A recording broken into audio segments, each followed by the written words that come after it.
Part 1. 1. The footage. The story opens on a trembling GoPro feed stamped 10:43 a.m. 12th October. The sky is a pale, washed-out blue over an unnamed valley surrounded by impossible walls of granite. The Harper family is in frame, Chris Harper juggling two trekking poles like drumsticks, Rachel laughing, Mason filming with the careless joy of someone who has never truly tasted fear. Their words echo strangely, as if the valley absorbs half the sound and throws the rest back distorted. "Dad, you look like you're about to audition for a caveman band," Mason teases. Chris shrugs. "If we are lost, might as well be stylish."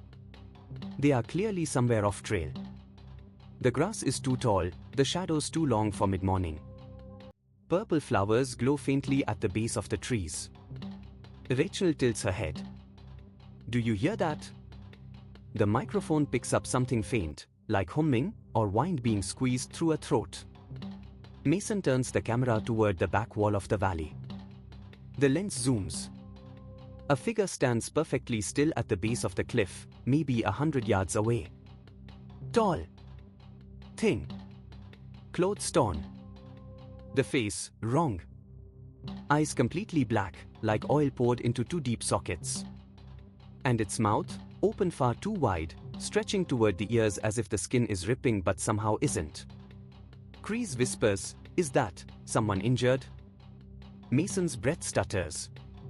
"No. No, that's, Mom, that looks like." The figure's head jerks, impossibly fast, snapping toward them. Rachel screams Mason's name. The camera tumbles. Dirt fills the screen. Mason grabs it, running. His breath spirals into panic. The humming grows louder, layered voices, harmonizing but out of tune. Then Mason shouts, voice cracking. "Don't look back." It's wearing Mom's face. The screen flares white. A new sound enters the recording, not a scream, not wind. Something like a choir of hollowed-out throats singing one long, empty note. The feed cuts. 2 week of vanishings. By the time the footage makes its way to North Cascades Ranger HQ, the mountain has already taken 6 more people. 7 days. 6 disappearances. Veteran search and rescue dogs refuse to go up the Quailshan Trail, too scared. One breaks its own leash and bolts downhill until found 12 miles away, paws bloody. 2 experienced rangers, men who have faced storms and saw blood freeze midair at 8,000 feet, attempt to stand night watch at mile marker 7. At 2:16 a.m., both men draw their sidearms and fire into their own heads. Miraculously, both live. But neither can form full sentences. They mutter only one thing, over and over. "They're singing, with my boy's voice, they're singing." Laura Kendrick, the North Cascades Ranger Chief, sends another team up. At sundown, that team radios a single garbled transmission. It's not a valley anymore. It's moving. Following us. Then silence. She has one option left. 3 other call.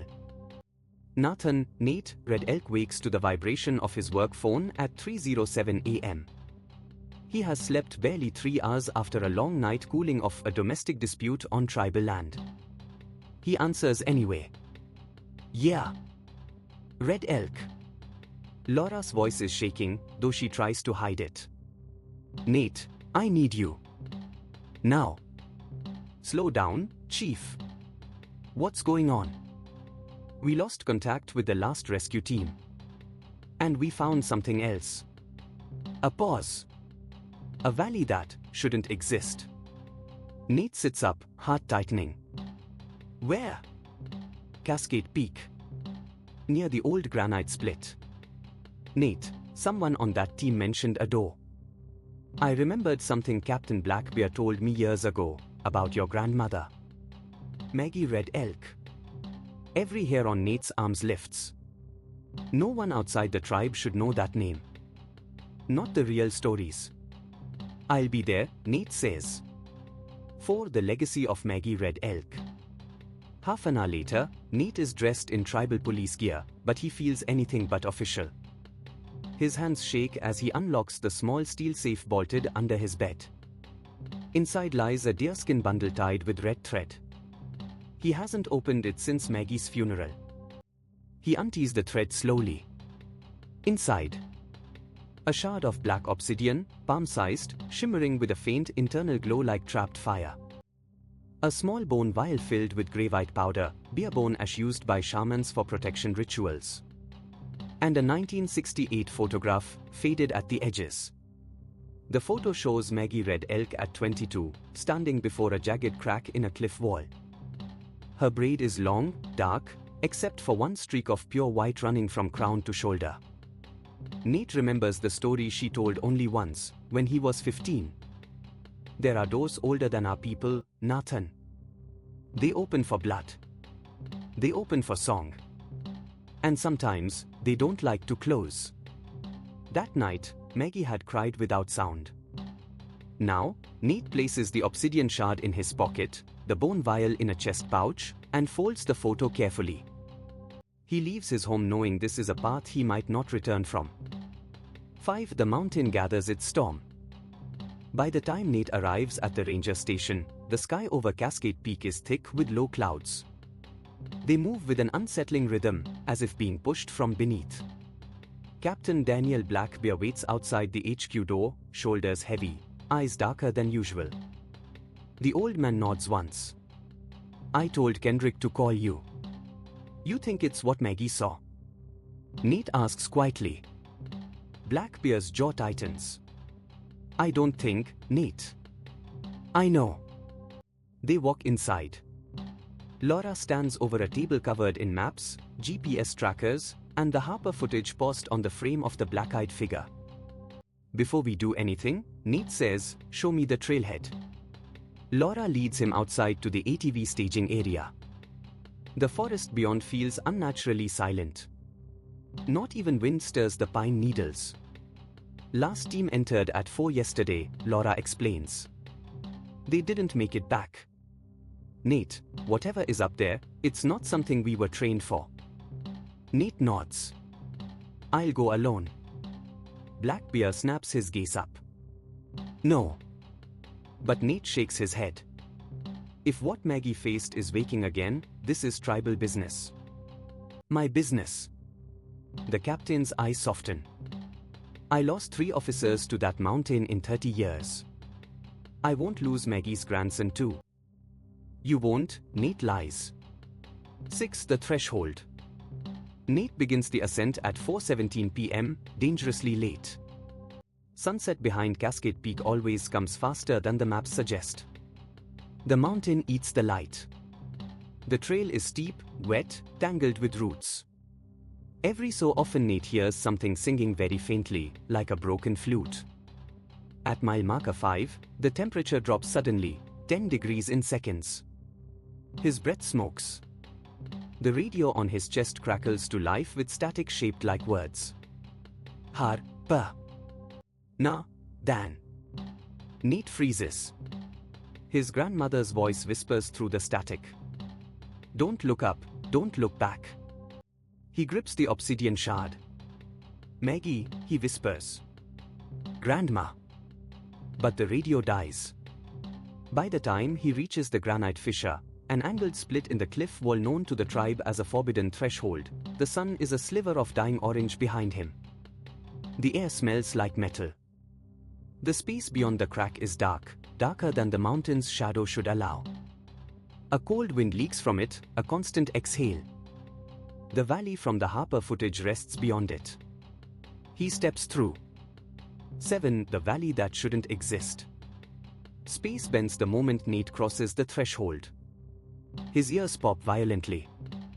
The light shifts. Colors sharpen, then dull, then bloom again in unnatural hues. The valley is real. Purple flowers emit a soft, bioluminescent glow. The sky is the wrong shade of blue, almost metallic. Time feels stretched, thin like paper about to tear. And there, in the center of the valley, spiraling outward in a perfect geometric pattern. Hundreds of human bones. Arranged in a giant vortex. Every skeleton faces inward, toward a narrow black crack in the cliff wall, a door-shaped absence, leaking a cold so sharp Nate's fingers go numb instantly. Frost forms on his eyelashes. He whispers, the hollow choir. As if responding, a wind rises from the crack and carries with it voices, multiple, layered, discordant, empty. They begin to sing. And Nate realizes he is not alone. Harper steps out from behind a cluster of glowing brush. Except it isn't him anymore. His feet hover inches above the ground. His head turns and keeps turning. All the way around. When he speaks, it is in the voice of Maggie Red Elk. You finally returned home, Nathan. Nate steps back, heart hammering. Where is the real Harper family? Kreese tilts his head upside down, spine cracking. They are singing now. As you will. The temperature plunges another 10 degrees. Frost crawls across Nate's boots. The bones in the vortex shift, subtly, but enough that Nate feels the ground pulse beneath him, like breathing. Then a deeper voice whispers from the crack. 57 years, the blood returns. Part 2. 8. They start to sing. The valley hums. It isn't sound exactly, more like the vibrating pressure of dozens of throats trying to harmonize through broken windpipes. The bones arranged in the vortex tremble, rolling against each other as if stirred by unseen hands. Harper, whatever wears Harper, floats closer. His boots drag across the air uselessly, as if they've forgotten what ground is for. His head hangs at an impossible angle, still turned fully backward, the face upside down but the mouth smiling. Maggie's voice comes out of that mouth again. You walk with her stone, child. The door remembers her. Nate forces breath into his lungs. Where is my grandmother now? A chorus of voices, male, female, young, ancient, answers from inside the black crack in the cliff. Almost through, almost ours. The cold intensifies. Purple flowers dim. The ground beneath Nate stiffens into something like glass. Behind Harper, more shapes step out of the gloom. Rachel Harper. Mason Harper. But not the way they were on screen. Rachel's arms are too long, fingers reaching the ground like dripping vines. The skin of her forearms is stretched thin, like translucent paper, and something moves beneath it, shadows of additional limbs writhing beneath her flesh. Mason's jaw hangs broken, swinging slightly each time he moves. His eyes are metallic silver, reflecting no light. In his right hand he holds someone, a shriveled corpse of a mountain hare, neck completely crushed in one hand. He drops it at Nate's feet like a pet bringing a toy. Nate's stomach clenches. Mason's ruined throat opens. Nathan. Red. Elk. The voice is Maggie's again, layered with something deeper, like wine being forced through an empty flute. Nate draws his sidearm, but the air thickens around his arm, making movement syrup slow. Stay back, he warns, though his own voice breaks. Rachel tilts her head, lending her ear as if she's listening to something. The door calls your blood, she hisses. She resisted. But you will not. The bones around them begin to rise, levitating slowly, orbiting in the air. A cold wind spirals outward from the crack, flattening the purple flowers and stinging Nate's face like shards of ice. He feels the obsidian shard heating in his pocket, faint but growing warmer, like a heartbeat. Something begins to wake. 9. The first attack. Kreese moves first. He lunges without warning, one fluid, unnatural motion as his body snaps into a predatory shape. Nate dives sideways. Kreese passes through the space where Nate's chest was an instant earlier and collides with the ground, sliding across the frost without friction. Mason screams, not like a human, but like metal shearing. The sound vibrates through Nate's skull. He fires 2 shots. The bullets hit Mason's torso but pass through like they've entered smoke. Mason doesn't react at all. Instead, his neck extends suddenly, vertebrae popping outward one by one until his head is only inches from Nate's face. A grin splits Mason's cheeks. You can't kill what wears the choir. The bones orbiting them accelerate. Several spiral downward at Nate like spears. He dodges the first, but one catches his shoulder, slicing through his jacket and skin. Blood sprays across the frost. Rachel lunges next. Her elongated arms wrap around Nate's waist like wet rope, pinning him. Her fingers dig beneath his ribs. She's trying to pull something out. Nate feels skin tear. A scream tears from his throat. He reaches blindly for the barebone ash vial on his chest. Rachel tightens her grip. Her lips brush his ear.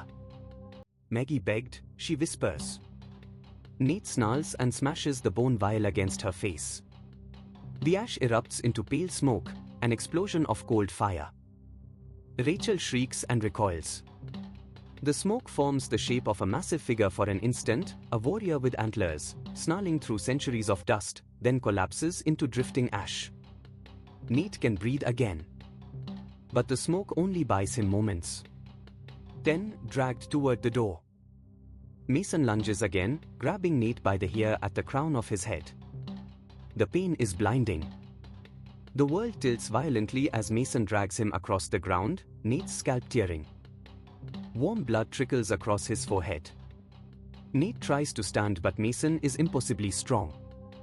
He is lifted, literally lifted, by his hair as Mason yanks him toward the black crack in the cliff. Each pull feels like his skull is being peeled open.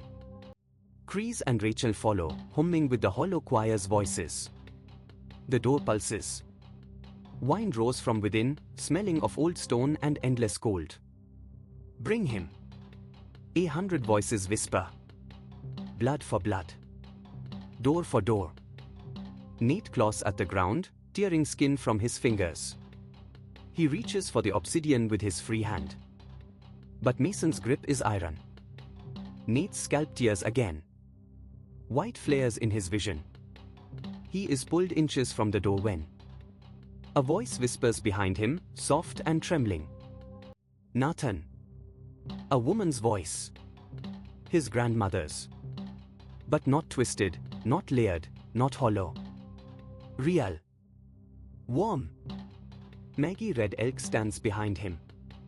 Her hair is loose, dancing in an unnatural breeze. Her eyes are sad. She looks exactly as she did at age 22 in the old photograph. Not yet, she whispers, raising her hand. The obsidian shard in Nate's pocket ignites. Not with fire, but with a searing, white-hot energy. Mason recoils, shrieking. The valley shakes. Bones drop to the ground. Nate collapses onto his elbows, gasping. Maggie steps between him and the door. You do not take him, she says to the darkness. The door responds with a bass-deep roar that sends shockwaves through the valley. Maggie winces, her form flickering. She is not fully here. Nate sees her outline shivering like heat on pavement.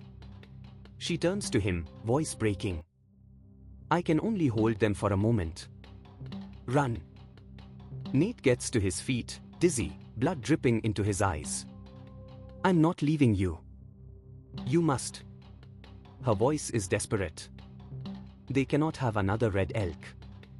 If they take you, they open the door forever. Behind her, the choir screams.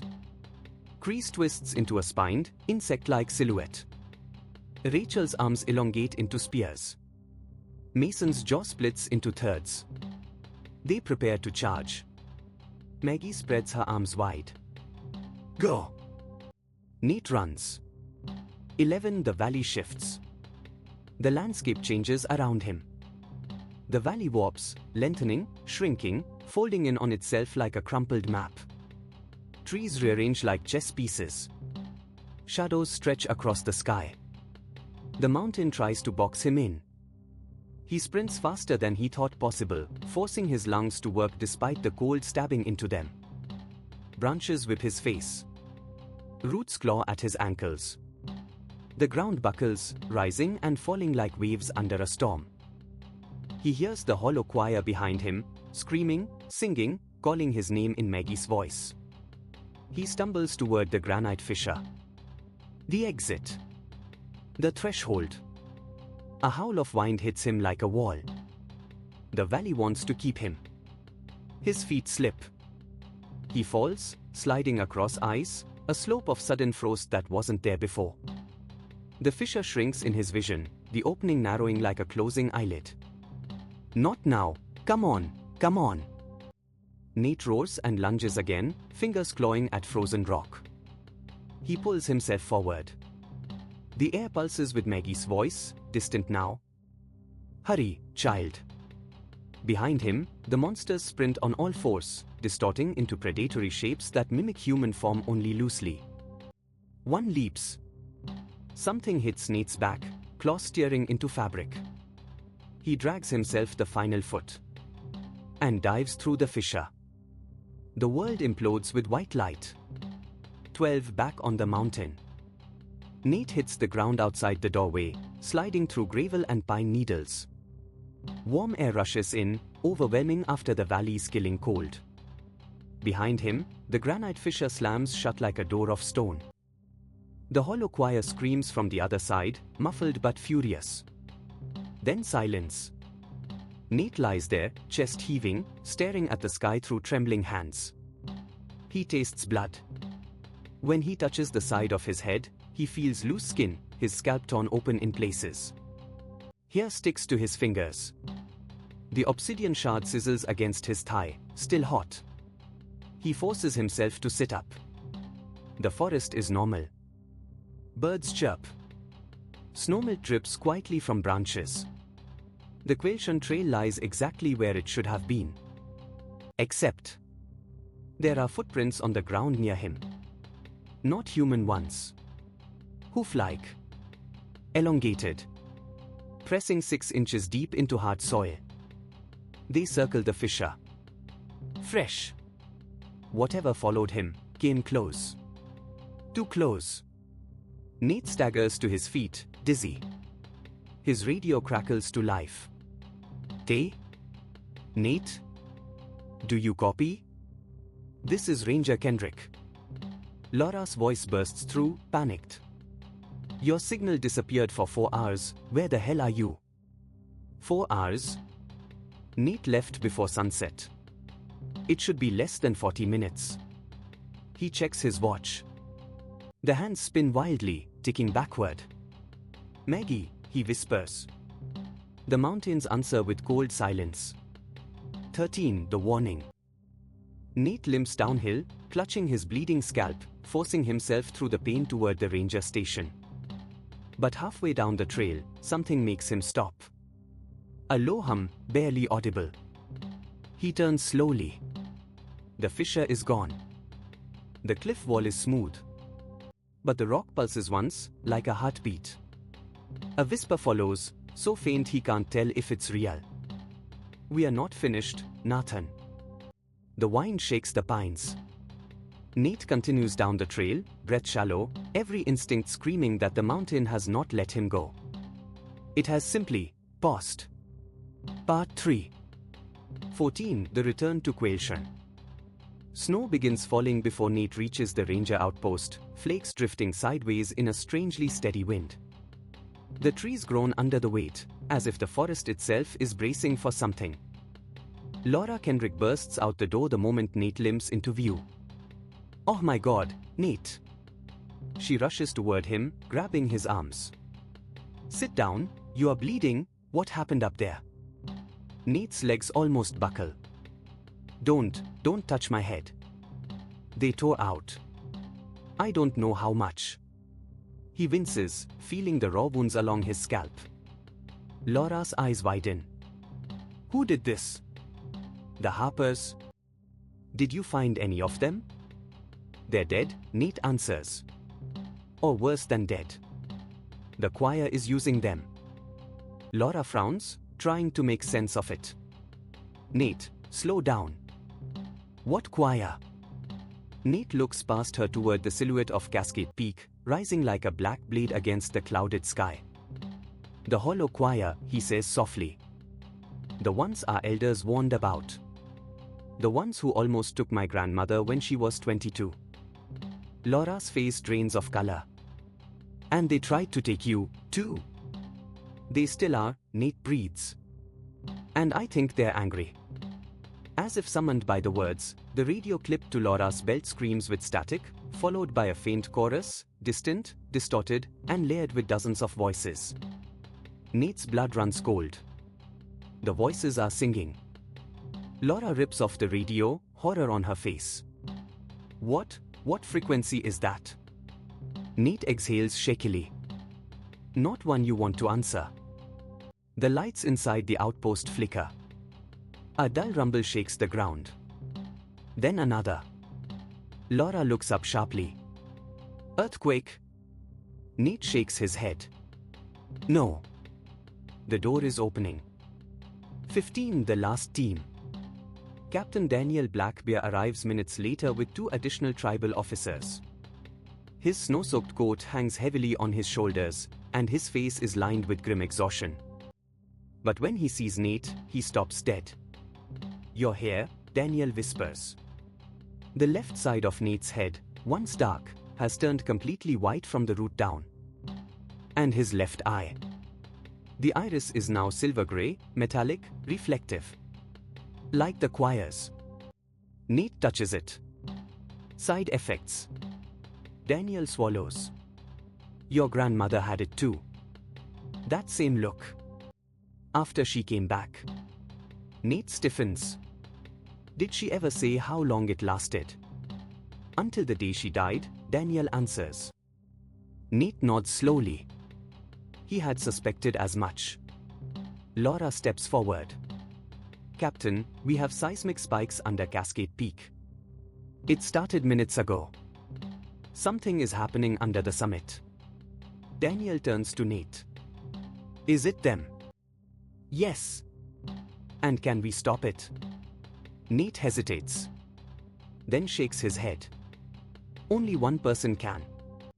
Daniel's brows knit. Who?